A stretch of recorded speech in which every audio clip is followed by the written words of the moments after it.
Y'all, it's that season again.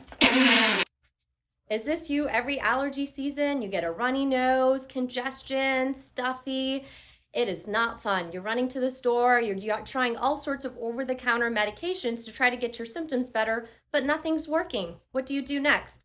Well, you can see an allergist immunologist and we can help you. We'll do some allergy testing to figure out what you're allergic to, give you some advice on what you can do to stay away from those things a little bit better. And we can also offer other treatment options like putting you on allergy shots or giving you prescription medication that can get you better. Next allergy season won't have to be as bad as this one.